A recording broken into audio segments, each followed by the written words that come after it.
जय श्री गणेश। आप सभी का स्वागत है हमारे आस्था में विश्वास यूट्यूब चैनल पर। आज हम आपको वैशाख विनायक चतुर्थी की व्रत कथा सुनाएंगे और इसकी विधि एवं सामग्री बताएंगे। वैशाख विनायक चतुर्थी के दिन विधि विधान से व्रत रखकर गणेश जी की पूजा करें और कथा अवश्य सुने। विकट संकष्टी चतुर्थी व्रत की कथा सुनने से सभी प्रकार के कष्ट दूर हो जाते हैं और भगवान गणेश जी का आशीर्वाद प्राप्त होता है। वैशाख मास के कृष्ण पक्ष की चतुर्थी तिथि को संकष्टी चतुर्थी का व्रत किया जाता है।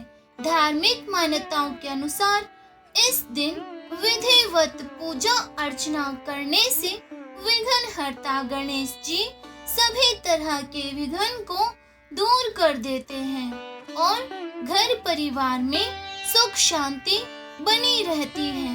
किसी भी माह की चतुर्थी भगवान गणेश को समर्पित होती है, लेकिन वैशाख संकष्टी चतुर्थी का विशेष महत्व है। मान्यता है कि इस दिन व्रत करने और कथा सुनने मात्र से ही भगवान गणेश का आशीर्वाद बना रहता है और सुख शांति और समृद्धि में अच्छी वृद्धि होती है। वैशाख संकष्टी चतुर्थी में वक्रतुंड गणेश की पूजा की जाती है। गणेश जी के सभी स्वरूपों में वक्रतुंड गणेश जल्दी कृपा करते हैं और भक्तों पर अपना आशीर्वाद बनाए रखते हैं।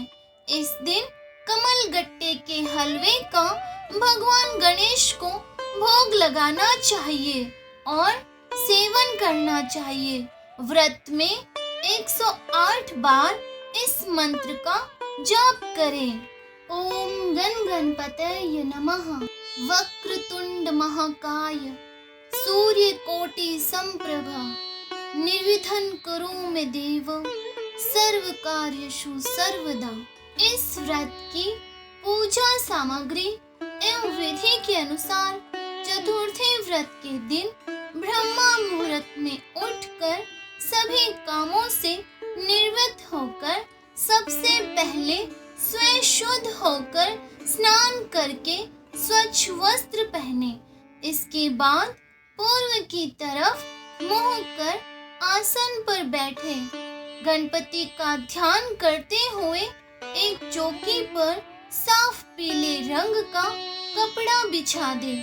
फिर गणपति बप्पा के मंत्र का जाप करें। उसके बाद गणपति बप्पा के मंत्र का जाप करते हुए गणेश जी की मूर्ति या तस्वीर को स्थापित करें। गंगा जल छिड़क कर उक्त स्थान को पवित्र करें। इसके बाद श्री गणेश जी को पुष्प की मदद से जल अर्पण करें। रोली, अक्षत, लाल रंग के पुष्प, जनेऊ, दूब, पान, सुपारी, लौंग और इलायची चढ़ा दें। श्रीफल और मोदक का भोग अर्पित करें।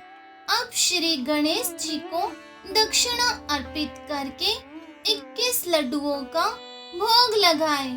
तत्पश्चात धूप, दीपक और अगरबत्ती जलाएं। श्री गणेश जी की आरती करें। विनायक चतुर्थी व्रत की कथा पढ़ें या फिर सुने। कथा शुरू करने से पहले सभी हाथ में कुछ अक्षत ले लें, अर्थात कुछ चावल ले लें। तो चलिए अब शुरू करते हैं वैशाख विनायक चतुर्थी की व्रत कथा। भगवान कृष्ण युधिष्ठिर को इस व्रत की महानता के बारे में बताते हुए कहते हैं कि प्राचीन काल में रंती देव नामक प्रतापी राजा थे। राजा की मित्रता यम, कुबेर और इंद्र आदि देवों से थी। उनके ही राज्य में धर्मकेतु नामक ज्ञानी ब्राह्मण रहते थे। उनकी 2 पत्नियां थी।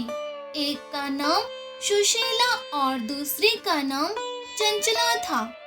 सुशीला कोई ना कोई व्रत करती ही रहती थी, जिससे उसका शरीर दुर्बल हो गया था। वहीं चंचला कोई व्रत नहीं करती थी और भरपेट भोजन करती थी।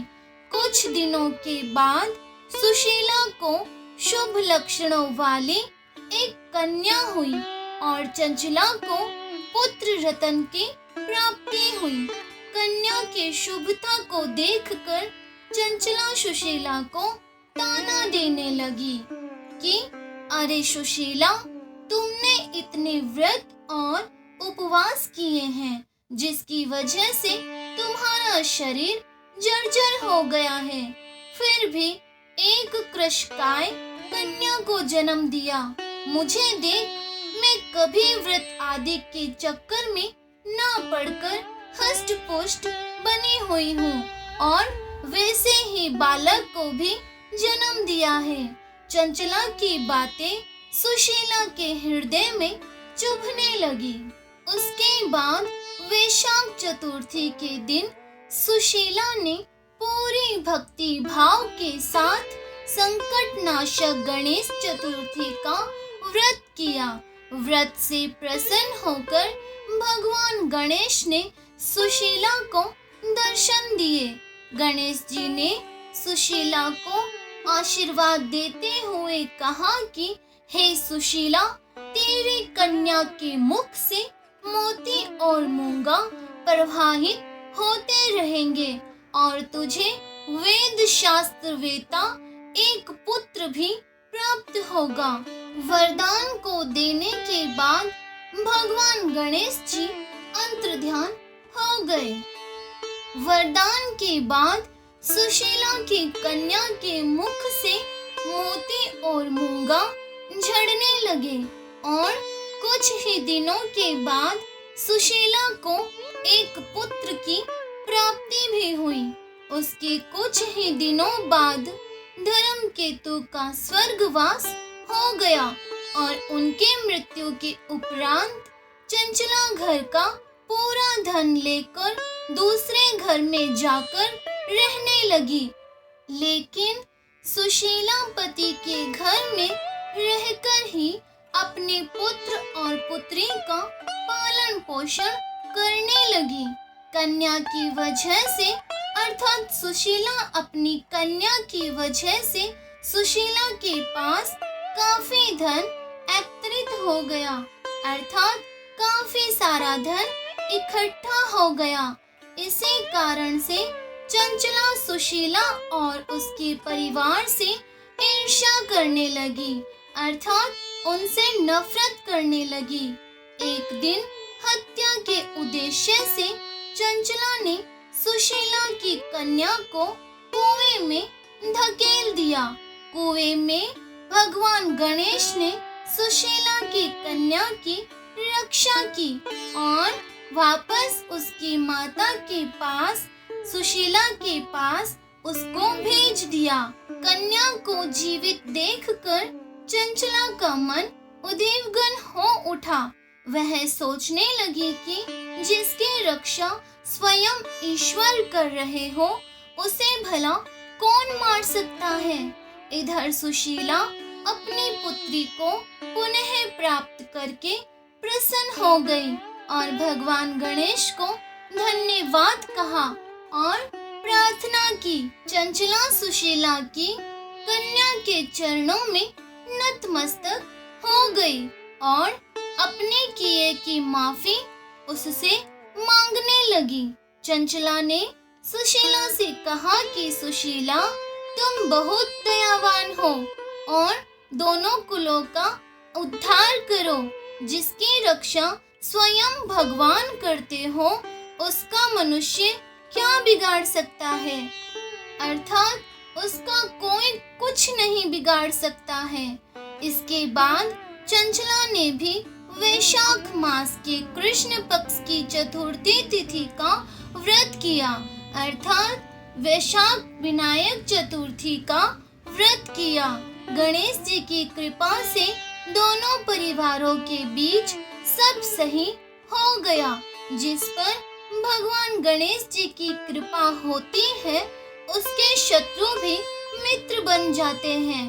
भगवान गणेश ने जिस प्रकार सुशीला की मदद की उसी तरह वे सभी की मदद करे। तो बोलिए जय श्री गणेश। आशा है आप सभी को वैशाख विनायक चतुर्थी की व्रत कथा को सुनकर अच्छा लगा होगा। तो कमेंट में जय श्री गणेश जरूर लिखना और साथ ही चैनल को सब्सक्राइब करके बेल आइकन ऑल पे क्लिक करके वीडियो को लाइक शेयर जरूर कर देना।